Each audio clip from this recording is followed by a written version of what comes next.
Fala galera, eu sou o Wesley Telúria, bem-vindos ao canal Crossover. Estou aqui com o autor Rodrigo Rassol e vamos falar sobre o livro dele. O livro O Vestido... Meu Deus. Vestido... Comecei bem, né? Comecei muito bem. Cara, mas parece um vestido, né?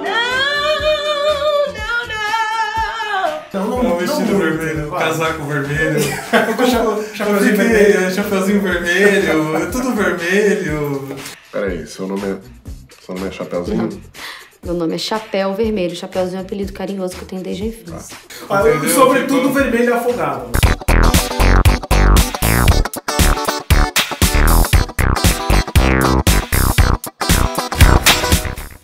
O Sobretudo Vermelho Afogado. Ele vai falar um pouquinho do livro dele e eu não sei se explicar demais o título vai dar spoiler, mas fala um pouquinho sobre o seu livro.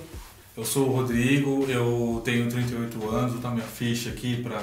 Pode jogar. Sou advogado. Eu queria montar uma creche, mas na verdade... Tá tudo sob controle.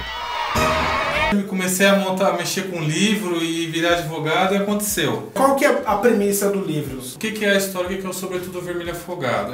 Primeiramente, é uma literatura de fantasia urbana, com horror sobrenatural, com elementos de ação, que conta a história dessa personagem que está aqui de Sobretudo Vermelho, que é a Kathleen Nightshade.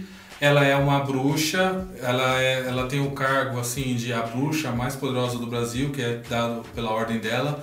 E esse título é chamado de A Bruxa da Noite. Então a Kathleen Nightshade é a Bruxa da Noite. Contrariando a ordem de bruxos dela, ela resolve ensinar o conhecimento que ela tem para todas as pessoas comuns.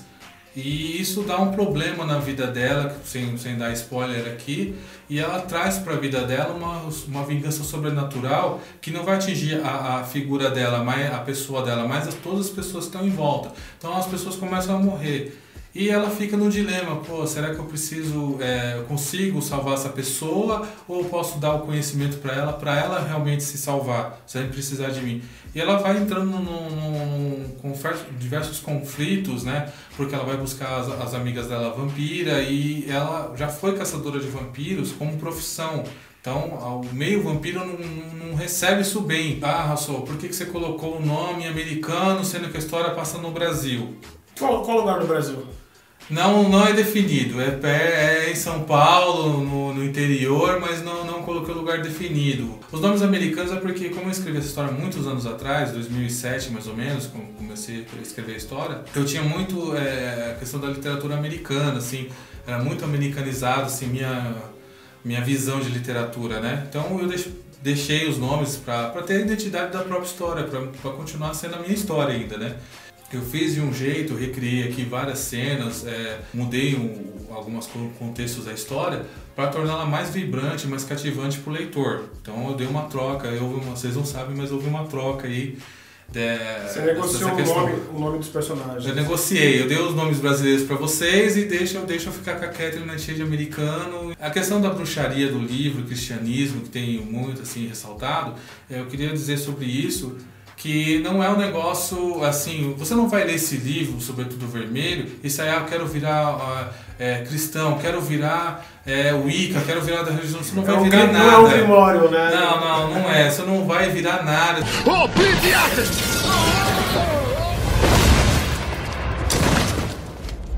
Só pra você, é uma história pra você se divertir. Você justifica isso porque pessoas que leram falaram que tem uma tendência assim ou não? A briga maior foi por causa que meu livro é sobre bruxas, né? E dia 31 de outubro é o dia das bruxas, o pessoal não fala, é o dia do Saci, já teve uma briga com relação a isso, que eu devia colocar esse livro, seria em vez de Sobretudo Vermelho, sei lá, o Sobretudo do Saci, não sei, alguma coisa sem bruxas. Mas qual que é a importância do Sobretudo Vermelho e Afogado? O Sobretudo Vermelho, que o personagem está vestindo, ele é mágico. É igual a capa do Dr. Estranho. É igual a capa do Dr. Estranho. Só que ele não faz tudo aquilo, não tem nada a ver. Ele só tem, ele só tem a missão de eu vou falar um pouco, só um trechinho. Ele só tem a missão de ajudar um pouquinho a Kathleen quando ela precisa, assim, quando a magia que ela fala, ela precisa falar. Então se ela não fala, ela não faz magia, então sobretudo dá uma... Auxilia ela. Eu vou afogado porque a vingança começa matar as pessoas que estão perto dela, que ela tem algum afeto, ou tem afeto por ela, e ela precisa deter isso aí. Então ele está afogado no mar de sangue das pessoas que estão morrendo. O incrível é que essa boneca aqui, eu comecei a ler e era meio macabra. A menina também é macabra. Eu não sei quem é mais macabra, porque isso me lembra um pouco a Sabrina do Pokémon. Eu quero brincar de pega-pega. Vamos ser esmagados! É um livro que, se você gostar de crianças fantasmagóricas, bonecas demoníacas, você vai gostar muito, porque eu assisti muito o filme naquela época. É anterior a Annabelle, isso veio depois.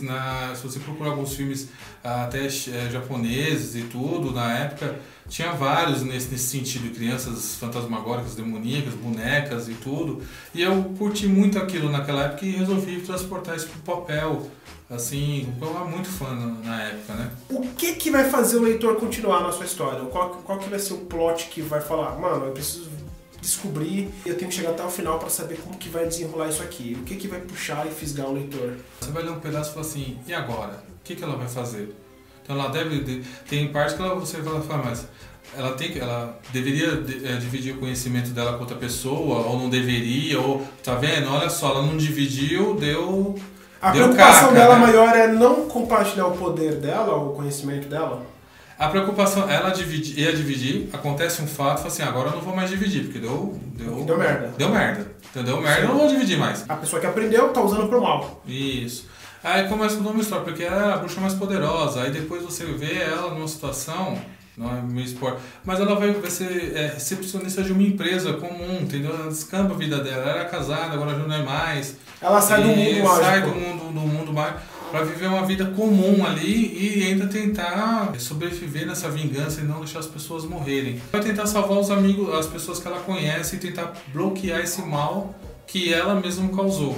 Inclusive no livro a pegada, você também vai pensar na questão de falar, pô, o conhecimento deve ser dividido, não deve. Pontos positivos ou negativos? Digo da história, da criação, qualquer coisa que envolva o livro. Não é a jornada do herói. Se você está procurando, você quer ler esse livro e está pensando assim na jornada do herói, seguindo aquele conceito e tudo, talvez não seja muito o que você está querendo buscar. É um livro de jovem adulto, então ele tem cenas eróticas, tem palavrão, entendeu? Tem umas cenas um pouco mais fortes, violência assim, exagerada, entendeu? É um livro já um conceito mais adulto. Não recomendo para criançada. Qual que é o gênero dele e qual que é o público-alvo? O gênero é terror e o público-alvo é o jovem adulto. Terror com gore e tudo? Terror psicológico ou mais terror...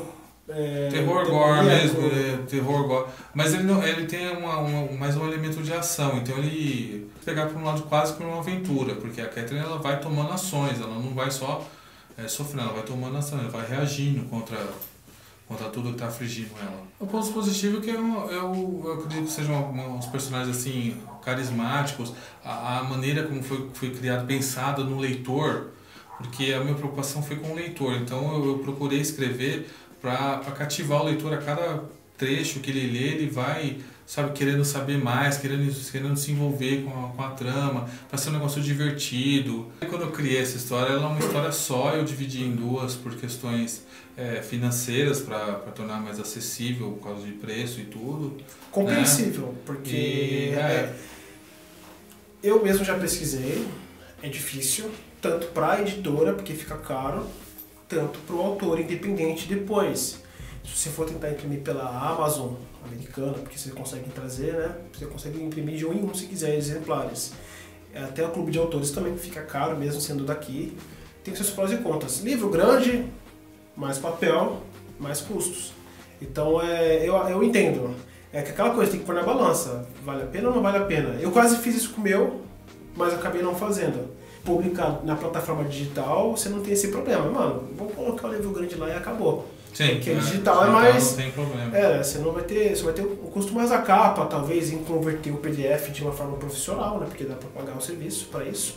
Mas o livro físico realmente encarece bastante quando você vai imprimir. Mas aí tem que pôr a ponta do lápis. Vale a pena fazer? Eu dividi o livro por questões meramente financeiras. Ele era um livro só. Pode ser que o leitor às vezes leia e sinta a falta de uma conclusão do que eu apresentei no começo, mas é que essa conclusão ela está no segundo volume, como eu explico no final. No final do livro tem uma notinha minha lá, e explicando justamente essa questão. Por quê? Como foi cortado ao meio o livro por questões financeiras para tornar o livro acessível para o leitor. Mas você não jogou machado igual o Joffrey, né?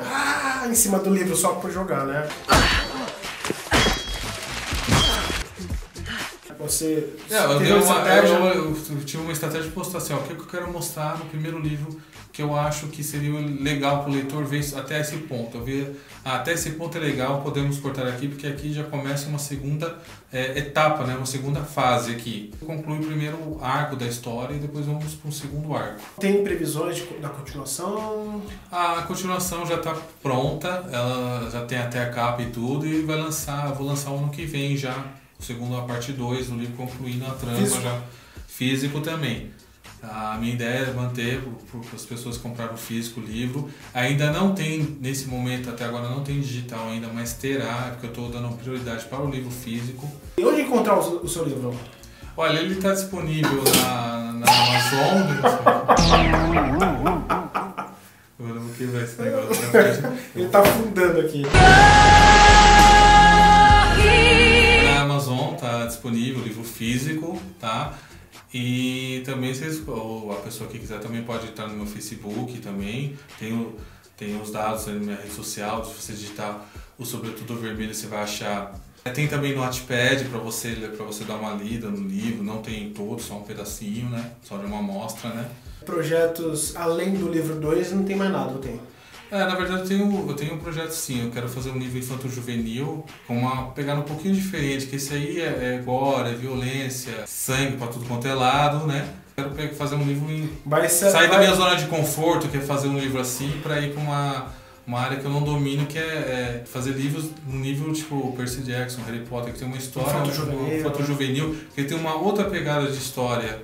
Isso é um desafio, pra mim é um desafio, porque eu escrevi a vida toda com sangue, violência, tripas. Se você gostou dos vampiros do André Bianco, principalmente o Vampiro Rei, não tô falando que eu copiei o Vampiro Rei, que tem nada a ver, mas se você curtiu a pegada do Vampiro Rei Bento, se você gosta dos livros da Julia Moon também, foram inspirações minhas.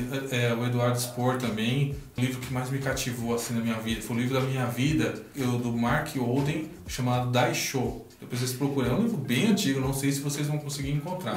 Nossa, eu tenho ele, é um papiro pré-histórico, que eu vi aquele livro, eu dobrava ele assim, saía sangue, e tripas e morte, eu vi aquilo, eu falei, é isso que eu quero escrever. É isso aí, galera, se vocês gostaram, curta, compartilhe e se inscreva no canal. Obrigado, Rodrigo. Valeu, obrigado pela essa oportunidade aqui que o Wesley está concedendo pra mim. É isso aí, galera, até mais, falou!